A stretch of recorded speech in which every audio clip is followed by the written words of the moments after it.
اعوذ باللہ من الشیطان الرجیم بسم اللہ الرحمن الرحیم الحمد للہ رب العالمین والعاقبۃ لأہل التقوی والیقین والصلاة والسلام علی اشرف الانبیاء والمرسلین وخاتم النبیین بالقاسم محمد وآلہ الطیبین الطاہرین المعصومین ولعنۃ اللہ علی اعدائہم اجمعین اما بعد فقد قال اللہ تبارک و تعالی فی کتاب المجید وقولہ الحق بسم اللہ الرحمن الرحیم الحمد للہ رب العالمین۔ عزیزان محترم، یہ ایام عبادت ہیں، یہ ایام قرآن کریم کے دن ہیں۔ قرآن کریم کا ثواب یوں تو اس کی تلاوت کا ثواب ہر دن بے انتہا ہے، لیکن رمضان المبارک میں تلاوت کلام الہی کا ثواب بہت زیادہ بڑھ جاتا ہے۔ ہم لوگ نماز پڑھتے ہیں اور اکثر ہماری یہ شکایت رہتی ہے کہ ہم جب نماز پڑھتے ہیں تو ہمارا دھیان جو ہے وہ نماز سے بھٹک جاتا ہے۔ تو اسی لیے میں نے یہ کوشش کی کہ جو سورے قرآن کریم میں آئے ہیں اور اکثر نمازوں میں پڑھے جاتے ہیں، ان کی تفسیر آپ حضرات کے سامنے بیان کروں تاکہ اس کے معنی، اس کا مفہوم، اس کے مطالب جب آپ نماز پڑھیں تو آپ کے ذہن میں رہیں۔ جس وقت آپ نماز پڑھیں اور سوروں کے الفاظ کو دہرائیں، اسی کے ساتھ ساتھ آپ کے ذہن میں وہ معنی اور وہ مفاہیم چلتے رہیں تو پھر دھیان صرف خدا کی طرف رہے گا، صرف نماز کی طرف رہے گا، بلکہ جب تلاوت کے وقت اس کے معنی اور مطالب ذہن میں ہوں گے تو نماز میں جس وقت آپ تلاوت کریں گے تو تلاوت کرتے ہوئے لذت محسوس کریں گے۔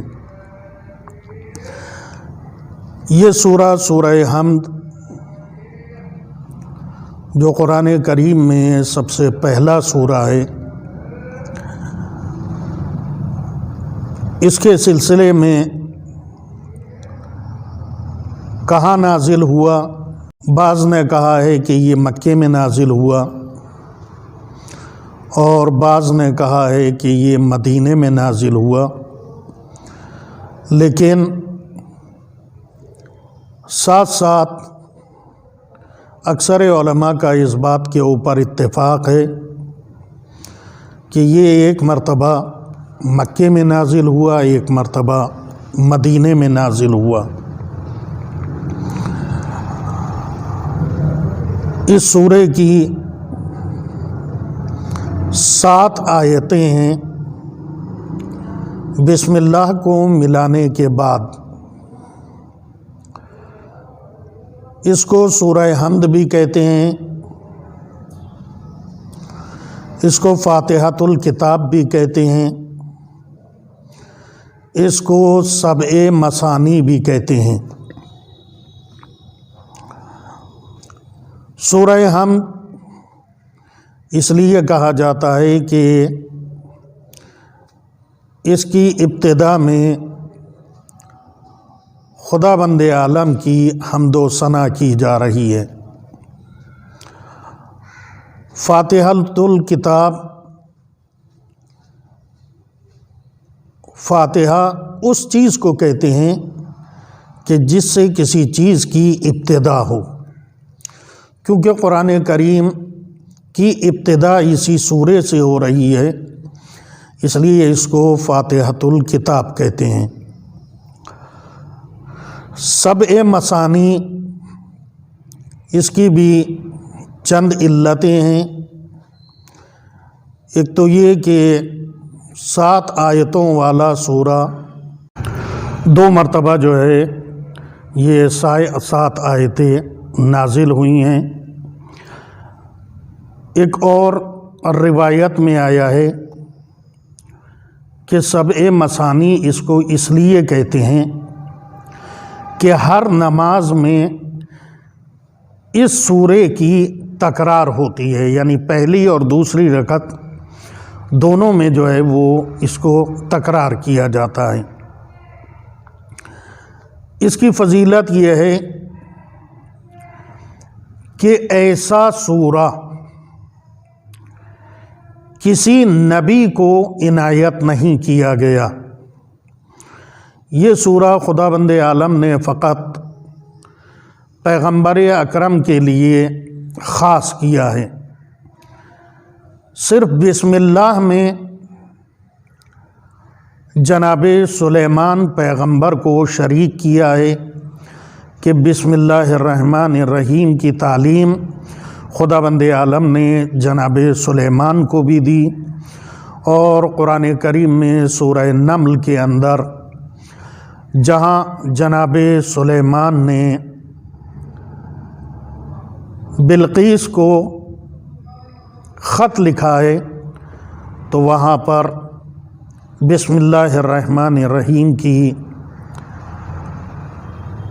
کو تحریر کیا اور اس کو وہاں پر بیان کیا گیا ہے۔ یہ ایک سوال بھی پیدا ہوتا ہے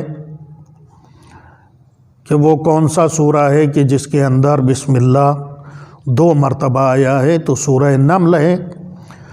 ایک تو سورہ کے آغاز میں بسم اللہ آیا ہے، اور ایک درمیان میں جہاں جناب سلیمان نے خط لکھا ہے وہاں آیا ہے۔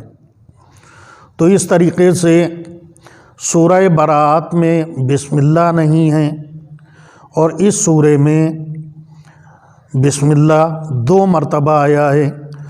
تو بسم اللہ کی کل تعداد ملا کر قرآن کریم میں 114 مرتبہ ہوتی ہے۔ دوسرا شرف اس سورے کا یہ ہے کہ خدا بند عالم نے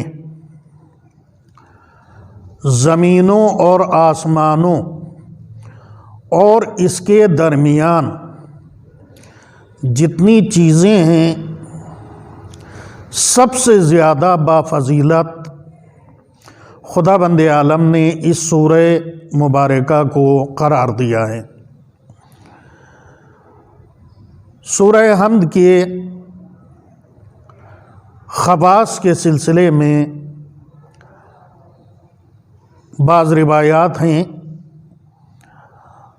ایک تو یہ کہ پیغمبر اکرم نے ارشاد فرمایا کہ جس کو سورہ حمد سے شفا نہیں ملی اس کو دنیا میں کسی چیز سے شفا نہیں مل سکتی۔ چھٹے امام مصحف ناطق امام جعفر صادق علیہ السلام ارشاد فرماتے ہیں کہ مریض کو چاہیے کہ اپنا منہ گریبان کے اندر کرے اور 7 مرتبہ اس سورے کی تلاوت کرے۔ اگر شفا مل گئی تو مل گئی، اور نہیں ملی تو پھر 70 مرتبہ مریض اپنے گریبان میں منہ کر کے اس سورے کی تلاوت کرے، 70 مرتبہ، میں ضامن ہوں اس بات کا کہ اس مریض کو شفا مل جائے گی۔ چھٹے امام نے کتنا بھروسہ اور کتنا یقین ظاہر کیا ہے کہ میں ذمہ دار ہوں کہ اس مریض کو شفا مل جائے گی۔ اصل چیز دیکھیے یقین ہے۔ حدیث میں بھی آیا ہے صلی اللہ الیقین، اللہ سے یقین کے ساتھ مانگو۔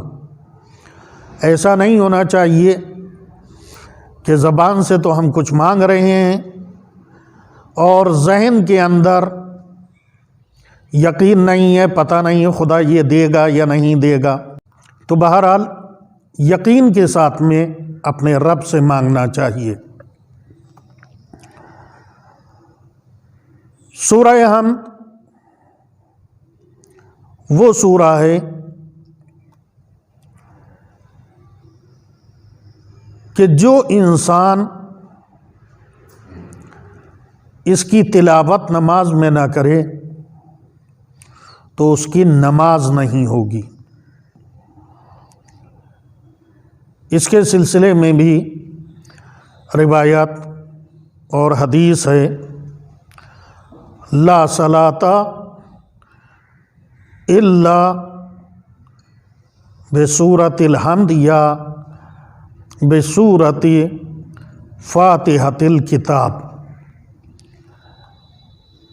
نماز نہیں ہو سکتی مگر یہ کہ سورہ حمد کے بعد میں۔ تو عزیزان گرامی و محترم، آج جو ہے وہ میں نے چند خواص اور اس سورے کی فضیلت کو میں نے بیان کیا۔ انشاءاللہ اس سلسلے میں مزید جو ہے وہ کل بیان کیا جائے گا۔ ابھی تک جتنی باتیں ذکر کی گئی ہیں ان کو اپنے ذہن نشین رکھیں۔ والسلام علیکم ورحمۃ اللہ وبرکاتہ۔